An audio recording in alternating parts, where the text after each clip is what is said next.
Hello guys, Zubair বলছি। SEO Bangla video টিউটোরিয়ালের আজকের পর্বে আপনাদের সবাইকে স্বাগতম জানাচ্ছি। এই পর্বে আমরা দেখব যে ইমেজ অল্টার ট্যাগ কী এবং এটি কিভাবে ইউজ করতে হয়। সো প্রথমে আমরা গুগলে যে সাইট আছে, মানে গুগলে সার্চ ইঞ্জিন, সেখানে যাচ্ছি এবং এখানে সার্চ করছি যে কোনো কিছু, ধরুন বাংলাদেশ লিখে সার্চ করলাম, বাংলাদেশ। সার্চ করার পর আপনি দেখবেন যে এখানে এই যে ইমেজেস নামে একটি সেকশন আছে, আমরা এই সেকশনে যাচ্ছি। এখন দেখুন এখানে আপনি বাংলাদেশ নিয়ে প্রচুর ছবি পাবেন। এখন এই ছবিগুলো যখন আসবে, ধরুন এই বাংলাদেশের ম্যাপটা আমি দেখলাম, এখানে ক্লিক করি, যে দেখুন এখানে কিন্তু বাংলাদেশের ম্যাপ চলে আসলো।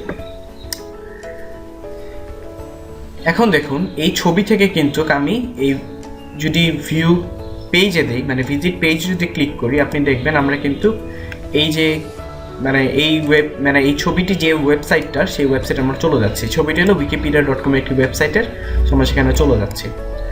এখন দেখুন যে কোনো মানুষ, অনেকেই কিন্তু কাছে যে যারা গুগলে ছবি সার্চ করে, আপনিও করেন, অনেক সময় আমরা সার্চ করে থাকি। সো এটার মাধ্যমে কিন্তু আমরা আমাদের ওয়েবসাইটে একটি মানুষকে নিয়ে যেতে পারি। ধরুন এই যে একটি ফ্ল্যাগ বাংলাদেশের, একটা লোক দেখলো যে না এখানে একটা বাংলাদেশের ফ্ল্যাগ আছে, তার মানে এই ছবিটি যে ওয়েবসাইট থেকে গুগল নিয়েছে, সেই ওয়েবসাইটেও নিশ্চয়ই বাংলাদেশ সম্পর্কেই লেখা আছে। সো আমরা যদি সেই ওয়েবসাইটে যাই, আমি বাংলাদেশ সম্পর্কে কিছু জানতে পারবো। এরকম কিউরিওসিটি হয়ে কিন্তু মানুষ এই ভিজিট পেজে ক্লিক করবে। সো এখান থেকে কিন্তু আপনি একটি ভালো মানের ট্রাফিক পেতে পারেন। আর ছবি কিন্তু এখানে সার্চ করার পর, বাংলাদেশ সার্চ করার পর যে ছবিটি এখানে চলে আসছে, এটার পিছনে কিন্তু অবশ্যই কোনো না কোনো কারণ আছে। এমনি তো আর গুগল মানুষের কাছ থেকে পয়সা খেয়ে তো আর এখানে ছবি দেয়নি। অবভিয়াসলি কোনো না কোনোভাবে সে এটাকে অপটিমাইজ পেয়েছে, তাই সে দিয়েছে। সো দেখুন আপনি যখন এই ছবিতে ক্লিক করছেন, সো দেখুন এখানে একটি লেখা আপনি পাচ্ছেন, রাইট? এই লেখাটি হলো আপনার রিসার্চ করে, মানে সার্চ ইঞ্জিন অপটিমাইজ একটি লেখা হলো এটা। এখন কোশ্চেন হলো যে আপনি যখন এই ইমেজের মধ্যে আপনি কিভাবে এই অল্টার ট্যাগগুলি পোস্ট করবেন, সো এটি এখন আমরা দেখব। সো তার আগে আমাদের কিছু HTML সম্পর্কে একটু ভালো ধারণা থাকতে হবে, আমরা সেটি একটু দেখছি। যে আপনি দেখুন একটি HTML কোর্স শুরু হয় এভাবে, আমি আপনাদেরকে দেখিয়েছিলাম আগের পর্বে মেটা ট্যাগ পোস্টিংয়ের সময়। সো এটি নিয়ে আমি আর আলোচনা করছি না। এই পর্বে আমরা দেখব যে ইমেজের এখানে আমরা কীভাবে কাজ করব। সো দেখুন একটি ইমেজের যে কোড আছে সেটা এভাবে শুরু হয়, এভাবে থাকে। সো এখানে আমরা সোর্স লিখবো, যে ইমেজটা কোন জায়গায় আছে আমরা সেটা এখানে লিখে দিব। আর ইমেজের যে নামটা থাকবে সেটা অবশ্যই আমাদের এই রিলেটেড ইমেজ থাকতে হবে। ধরুন বাংলাদেশ সম্পর্কে একটি ইমেজ আমরা দিলাম যে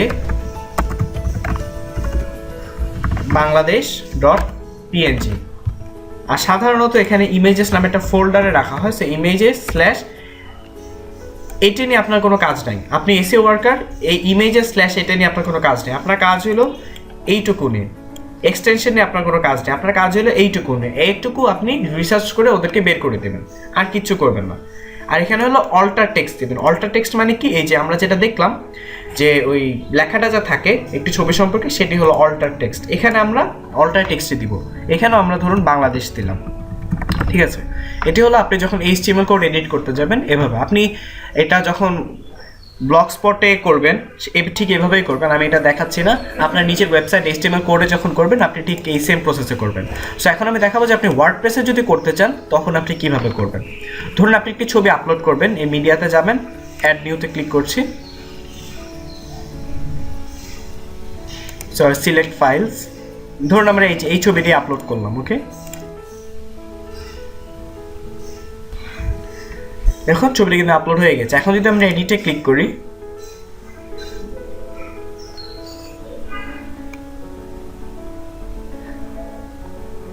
সো দেখবেন যে এই ছবিটার মধ্যে আমরা এই যে এখানে দেখুন আমরা ক্যাপশন দিতে পারবো। আমরা ছবিটি একটি ক্যাপশন দিলাম যে this is a picture of SEO something.